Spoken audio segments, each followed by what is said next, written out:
Welcome to The Secret Truth. I'm George Butler, and we're at the Operation Classified in Grapevine, Texas, put on by John B. Wells and his wife. They have done a tremendous job up here, and we're going around at the different exhibitor tables and talking to authors and so forth, and there's so many that are interesting. On my left today is Gary Wayne. He's author of the Genesis 6 Conspiracy. Welcome to our program, Gary. Well, so happy to be here and glad you dropped by, and looking forward to the discussion that we're having and inviting anybody who still has time to come down and join the conference. There's still time, yeah, glad to be talking with you. Gary, what motivated you to write this book? Was it a year or a decade type of project, or did you write it in just a few years? What kind of a time scheme did it take you to write this book and accumulate this knowledge to do this? Yeah, you could look at a time frame of over 30 years in terms of the research before, and as my first book and hopefully a series of books, I started writing the Genesis 6 Conspiracy in 1998.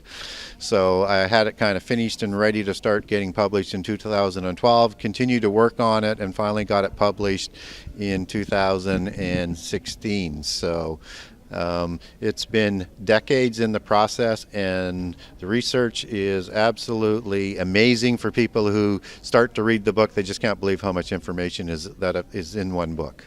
I know in the Bible it speaks about these great giants that cohabitated with the earth women or ladies and spawned some type of hybrids or something. What is that about? Is that a scripture that repeats itself, or is it just in a small part of the Bible? Well, we only get one verse in Genesis 6, 1 through 4, where we actually have a smoking gun where fallen angels go to the daughters of human females to create giants, which goes back to the Hebrew word Nephil, and I am for male plural, where most people are familiar with the word Nephilim comes from.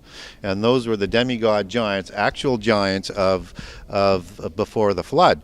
But we also have giants that show up after the flood, and many giants that show up after the flood. And except for two cases in Numbers 13:33, where it's describing the Anakim as descendants of giants, which goes back to Nephilim, the other places where it says giants, like for the Emim or the Zamzuzim or the Avim, and on and on and on, with all these nations that do not go back to the table of nations in Genesis 10 or First Chronicles, that word goes back to Rapha, and Raphaim for male plural, and defined as a tribe of giants as what Nephilim are. So they come up over and over and over, and even up to the time of the conquest, and even connected to Goliath as going back to Rapha as a giant in the time of King David.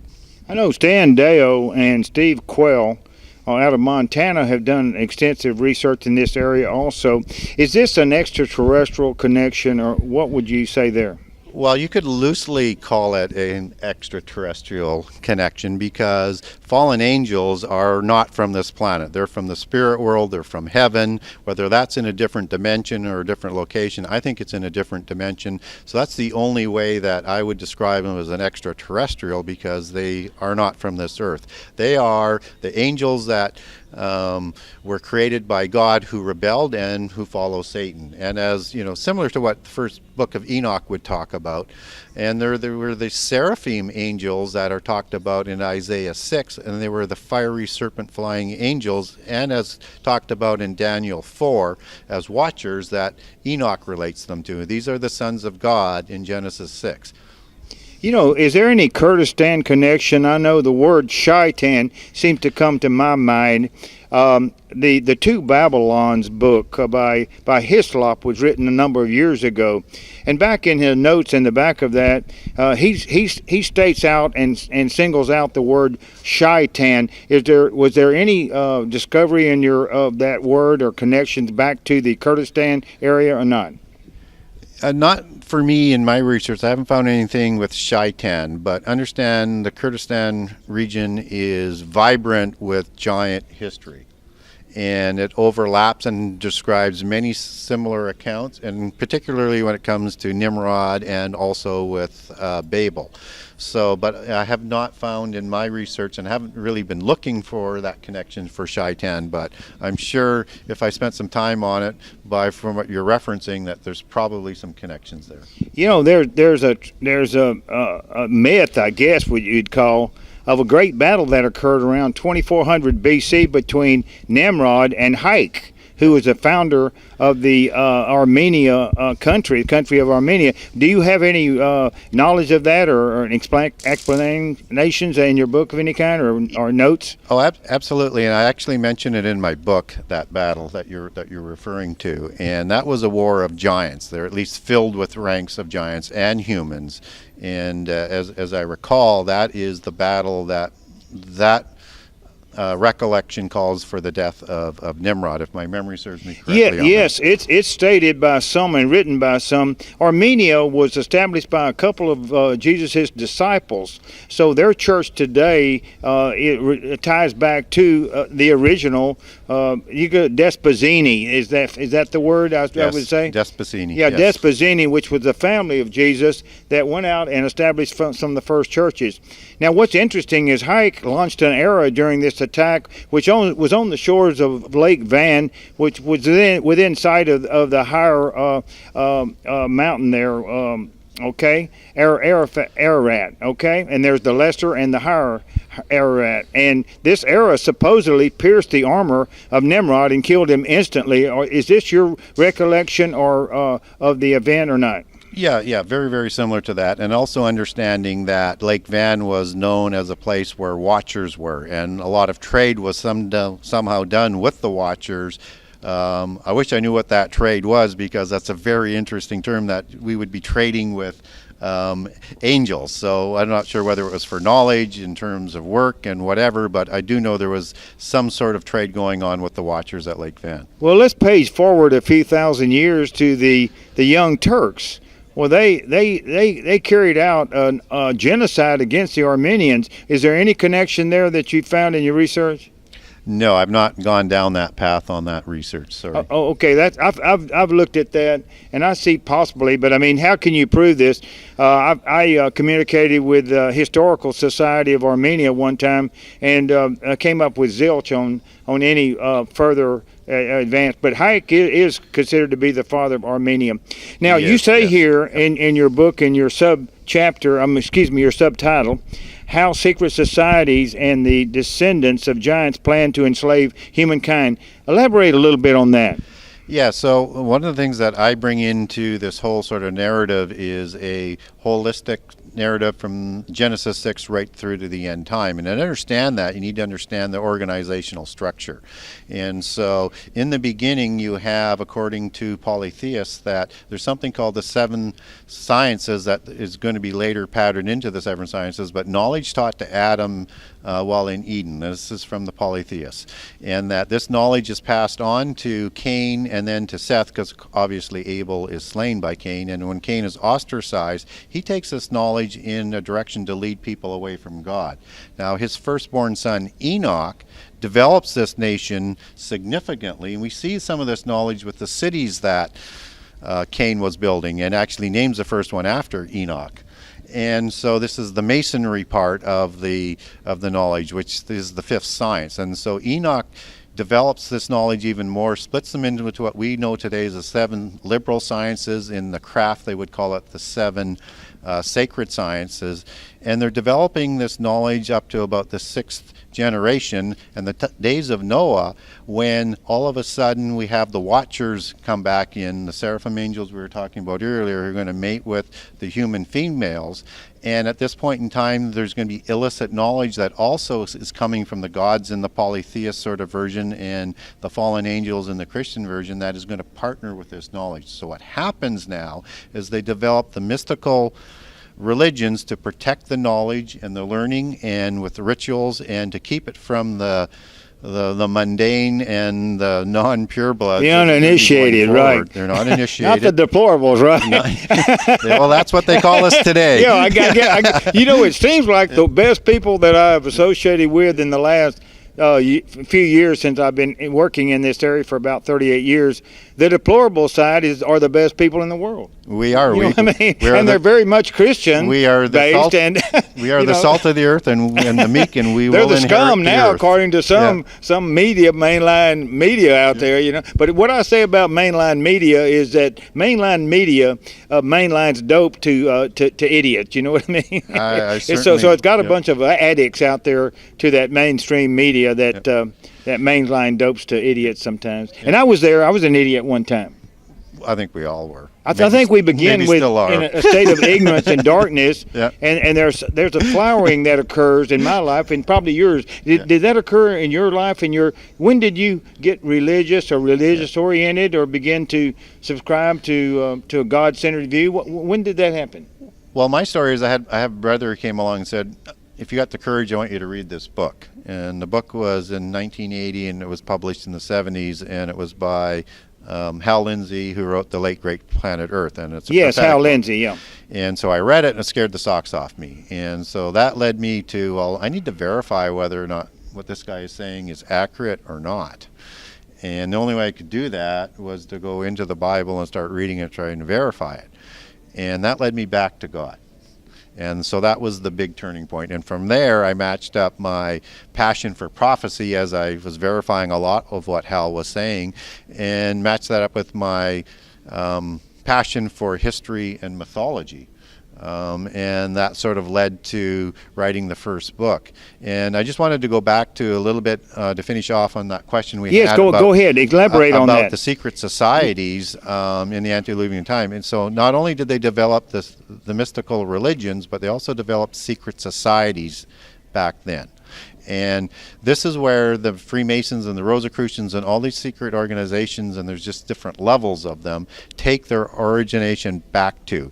And their greatest patriarchs are Enoch, son of Cain, Tubal-Cain, who's the son of Lamech, Jubal, and Nama, as well as Nimrod, who they believe wrote the first constitution for the Masons after the flood, and used that knowledge that was developed to create Babel City and Babel Tower, and was the first Grand Master. So to understand the antediluvian time, our history, and going into the end time, we need to understand the organizational structure of the giants and the Nephilim, their bloodlines, the religious polytheist religion, and the secret societies, and how they use knowledge and how that organizational structure works together to do what they want to do, because it's all coming in the end time with the same allegories and same type of agenda and scenario, because nothing is new under the sun, and it will be like the days of Noah, as what Jesus said. Have you ever heard of the Wilhelmsbad Enclave meeting that occurred in 1782, right outside of northeast of Frankfurt? Supposedly it called together the Masonic leaders of the lodges at the time in Europe, and it made them swear an oath to the Illuminati system. Have you ever heard of such a thing? Well, the Illuminati is certainly part of the whole group, and there was a large meeting in 1770, and I think that's the same one that I write about in the book, if I'm matching up. And they actually take that history back and list those names and patriarchs all the way through history, touting that continuation of that knowledge and organizational structure throughout history. But the Illuminati they are enlightened, which the adepts like to call themselves. So sometimes there's a miscommunication of what an illuminated person are, which is an adept, and what the Illuminati organization was, that was originally created in the 1500s, although most people date it to about 1760. And so illuminated adept in Freemasonry is the adept core and the inner circle of Freemasonry today, but it still falls below the Rosicrucians. So they're high, but they're not super high. But they do like to call themselves illuminated and Illuminati thereof, so they're kind of interchangeable terms. Well, some people find them very evil today. Some groups do.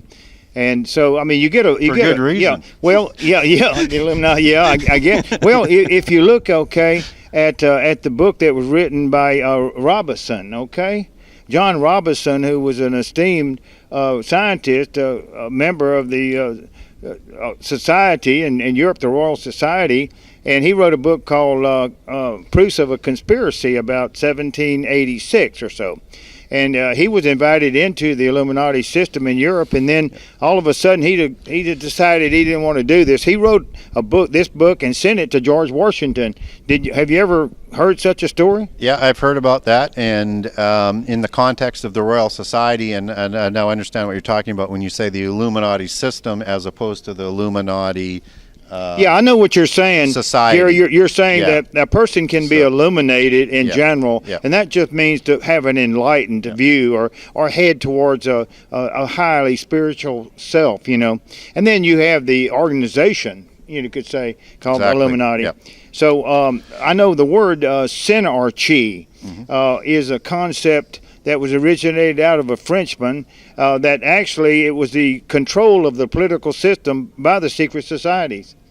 And so I think that a Wizard of Oz, remember, behind the curtain there, there's a wizard controlling everything. Yep. And so today, I think that's pretty close to the concept I would agree with. There's always that curtain, and there's always people behind that curtain that are controlling everything. There is no doubt about that, and that what we see is what they want us to see.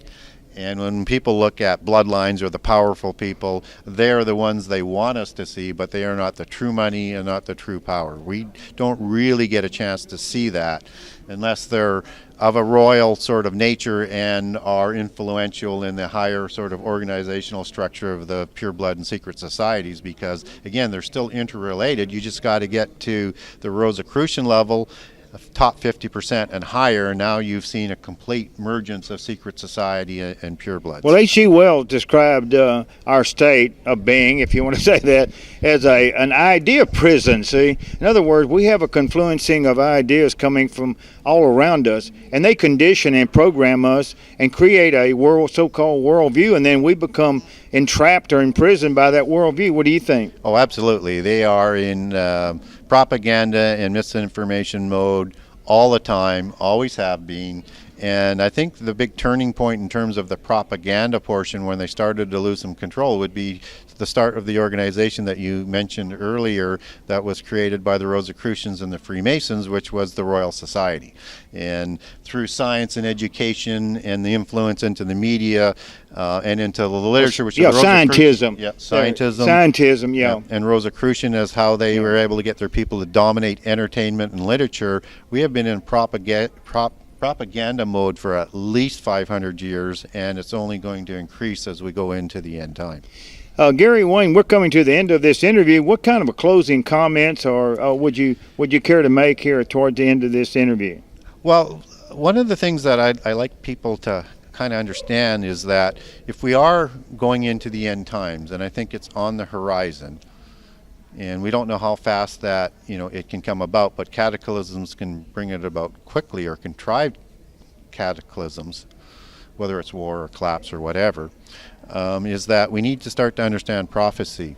But you can't understand prophecy unless you understand prehistory, because so much of prophecy is defined within the allegory of prophecy, but all defined within the Bible. So if we want to understand what's going to happen in the end time, we need to understand what happened at Babel. We need to understand what happened in Genesis 6. We need to understand what happened about the fallen angels. We need to understand everything that happened so that we're not going to be deceived, and that we actually do not have prophecies used against us, because the false prophet and Antichrist are going to twist those prophecies to assert the pedigree and legitimacy of Antichrist, and they will counterfeit everything. So unless we can understand prophecy in the right context, we're open for deception. Well, Gary Wayne, thank you very much. I'm here at the Operation Classified in Grapevine, Texas, at the Hilton, and I've just been discussing this subject in his latest book, The Genesis 6 Conspiracy, with Gary Wayne. Thank you very much for being with us this evening. Well, thank you for having me, and very much enjoyed the conversation. I'm hoping we raised a little bit of curiosity with the audience out Well, thank you, Gary, and you've got a wonderful book here. there. Thank you.